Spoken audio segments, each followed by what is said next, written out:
இதுக்கு முன்னாடி ரெட்ரோ திரைப்படத்தினுடைய ப்ரொடியூசரை பார்த்தோம். இப்போ ரெட்ரோ நாயகனின் ப்ரொடியூசரை பார்க்க போறோம். சிவகுமார் சார், நான் சொன்ன அவர் பிடிக்கல போடுறீங்க, நீங்க கொஞ்சம் டீச்சரா சொல்லிருக்கீங்க சார்.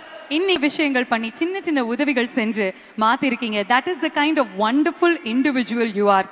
தமிழ் சினிமானுடைய என்றும் என்றென்றும் மார்க்கண்டேயன். உங்களுடைய பலத்த கரகோஷங்களுடன் let's welcome Sivakumar sir on stage.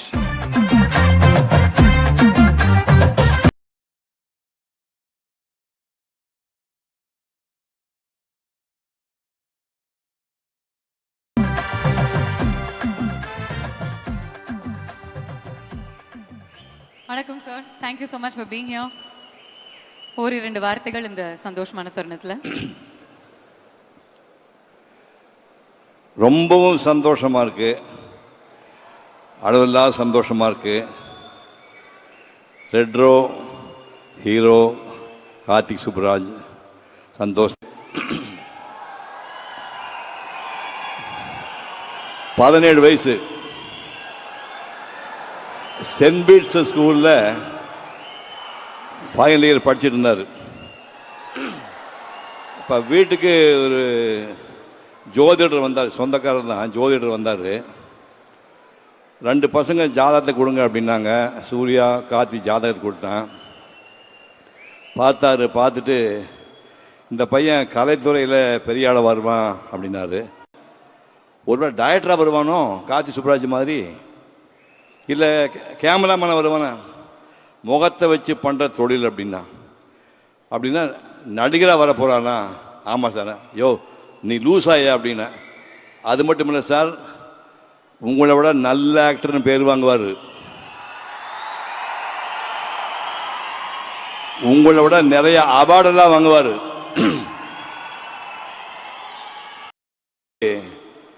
BNT கம்பெனியில் போய் எக்ஸ்போர்ட் கம்பெனியில் வந்து வேலை பார்த்துட்டு இருக்கிறார். வேலை பார்த்துட்டு இருக்கும்போது நாங்கள் மலேசியாவில் ஒரு கலை நிகழ்ச்சிக்கு போயிருந்தோம். தமிழ்நாட்டுக்கு எல்லா ஹீரோயினும் போயிருந்தோம். டைரக்டர் வசந்தும் என் கூட வந்தார். நிகழ்ச்சி முடிஞ்சு வரும்போது, நிகழ்ச்சி ஒரு நாள் முன்னாடியே வசந்த் மெட்ராஸ் போகணும்னு ஆசைப்பட்டார். மெட்ராஸ் போகும்போது எங்கள் ஃபேமிலி டாக்டர் கூட வந்தவர், அவங்களும் அதே ஃப்ளைட்டில் மெட்ராஸ் வராங்க. சூர்யாவுக்கு ஃபோன் பண்ணி, நம்ம ஃபேமிலி டாக்டர் வராருப்பா, நீ ஏர்போர்ட்டு போய் ரிசீவ் பண்ணி வீட்டில் ட்ராப் பண்ணு சொன்னேன். சூர்யா ஏர்போர்ட்டுக்கு போயிருக்காரு. டைரக்டர் வசந்த் அதே சரின்னு போயிட்டார். 2 நாள் கழிச்சு எனக்கு ஃபோன் பண்ணார். சார், உங்கள் பையனுக்கு சினிமாவில் நடிக்க ஆசை இருக்கா சார் அப்படின்னாரு. சத்தியமாக ஆசை கிடையாது, சுத்தமாக ஆசை கிடையாது. அதனால ஒரு டெக்ஸ்டைல் கம்பெனியில் வேலை பார்த்துட்டு இருக்கிறாருண்ணா. நான் பேசி பார்க்கட்டுமா சார்னாரு. பேசி என்ன பிரயோஜனம், கண்டிப்பாக நடிக்க மாட்டான் அப்படின்னா. இல்லை சார், நான் நேரில் பேசி பார்க்கணும். ஒரு நாள் காலையில் 7 மணிக்கு அவர் கம்பெனி கிளம்புக்கு முன்னாடி வந்தார். 2 பேர்த்த அறிமுகப்படுத்தி வச்சேன். தம்பி, உனக்கு சினிமாவில் நடிக்கிறதுக்கு ஆசை இருக்கா? ஐயோ இல்லைங்க, எனக்கு சினிமா பற்றி ஒன்றும் தெரியாது, எங்களுக்கு எதுவுமே தெரியாத பையன்தான் வேணும் அப்படின்னு விட்டாங்க. 3 நாள் யோசனை பண்ணார். ஒரு அட்டெம்ப்ட் பண்ணி பார்ப்போம், ஒர்க் அவுட் ஆச்சுன்னா பார்ப்போம், இல்லைன்னா பழையபடி கம்பெனிக்கே வந்துடலாம்னு சொன்னார். மேக்கப் டெஸ்ட்டுக்கு Mani Ratnam producer, Vasanth sir director, makeup டெஸ்ட்டுக்கு கூட்டிகிட்டு போகிறாங்க அந்த பையனை. நான் ஃபோன் பண்ணி மணிரத்னன் பேசினேன்.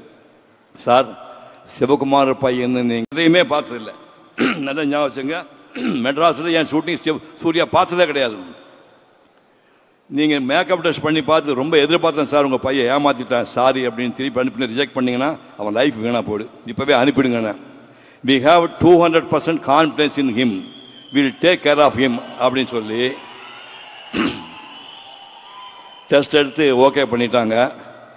நேருக்கு நேர் படம் ரிலீஸ் ஆச்சு. அந்த முதல்ல கேட்டீங்கல்ல, அவள் வருவாளா, பெண்கள் தூக்கத்தை தொலைக்கக்கூடிய கண்கள்.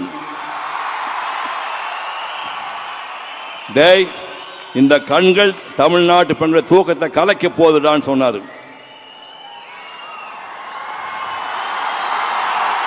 அப்படி சினிமாவையே கனவு கூட நினைக்காத இந்த பையனை ஒரு நடிகனாக்கிய டாக்டர் மணிரத்னம் அவர்களுக்கும் வசந்த் அவர்களுக்கும் பாதம் தொட்டு நான் நன்றியை தெரிவித்துக் கொள்கிறேன். அதுக்கப்புறம் ஒரு 2 படம் சரியா போல, ஏன்னா அவருக்கு ஒண்ணுமே தெரியாது இல்லை. தமிழ்நாட்டில் மிகச்சிறந்த நடிகர் ஒருத்தனை வருவிடான ப்ரூவ் பண்ணார். அந்த பாலாவுக்கு இப்போ நான் நன்றி தெரிவிக்கிறேன். ஒரு ஃபுல் ஃப்ளெஜ் ஹீரோ ஆனுங்கிறதுக்காக ஒரு ஜீன்ஸ் பேண்ட் போட்டுட்டு 4 மணி நேரம் டான்ஸ் ஆடுவார் வீட்டில். 4 மணி நேரம் நான் பார்த்துருக்கேன். பேர் பாடி ஸ்வெட்டு ஒழுகிட்டே இருக்கும். 4 hours நான் சாப்பிட டான்ஸ் ஆடுவார், டான்ஸ் கற்றுவங்களுக்காக. அதுக்கப்புறம் சங்கர் மாஸ்டர், பாண்டியன் மாஸ்டர் கூட்டு அதிகாலை 4 மணிக்கு பீச்சில் போய் குட்டிக்கரணம் போட்டு ஸ்டண்ட்டெல்லாம் கற்றுக்கிட்டுறாரு. என்னுடைய ஹம்பிளா சொல்கிறேன், சூர்யாவுக்கு முன்னாடி 6 பேக் பண்ணவங்க தமிழ்நாட்டில் எந்த நடிகர் இருக்கிறான்?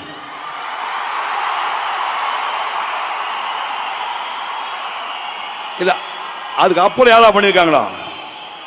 கார்த்தி பண்ணிருக்கானா? சார் 6 பேக்னு ஒண்ணு இருக்கின்றதே எனக்கு அவரை பார்த்து தான் சார் தெரியும். பட் அந்த மாதிரி உடம்ப போட்டு வளர்த்துறது தப்புன்னு அதுக்கப்புறம் இவர் எச்சரிக்கை பண்ணார். இந்த மாதிரியெல்லாம் பண்ணி இப்போ 28 வருஷம் ஆகுது. இவர் ஒரு மகத்தான் நடிகனா உருவாக்கி அத்தனை டைரக்டர்களுக்கும், கார்த்தி சுப்ராஜ் உட்பட அத்தனை தயாரிப்பாளர்களுக்கும் மனப்பூர்வமான நன்றியை தெரிவிக்கின்றேன். கஜராஜ் சார், உங்களை அன்புடன் மேடைக்கு அழைக்கின்றோம். உங்க வீட்டில் ஒரு நடிகர் இருக்காரா? வாயா வாயா. ஒரு படம் இல்ல சார், இது அவருடைய 100வது படம். ரெட்ரோ அப்படிங்கிறது கஜராஜ் சார்னுடைய 100வது படம். என்ன ஆச்சரியமா இருக்குன்னா, என்ன ஆச்சரியம்னா, இவர் 100 படத்தில் நடிச்சாங்க எனக்கு சுத்தமாவே தெரியாது. நான் 20 வருஷமா சினிமாவே பார்க்கல. எனக்கு தெரியாம இந்த மாதிரி நடிச்சிருக்கிறாரு. 100 படம் ஆயிடுச்சுன்னா ஷாக்கிங்கா இருக்குயா. Century போட்டுறாரு sir. 100 படங்களை நடிச்சதுக்காகவும் அற்புதமான ஒரு மகனை பெற்று இயக்குநராகிறதுக்காகவும்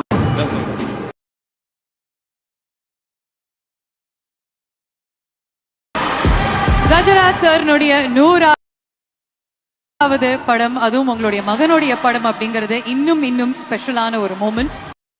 எங்களுடைய மனமார்ந்த வாழ்த்துக்கள் சார் உங்களுக்கு. அனைவருக்கும் வணக்கம்.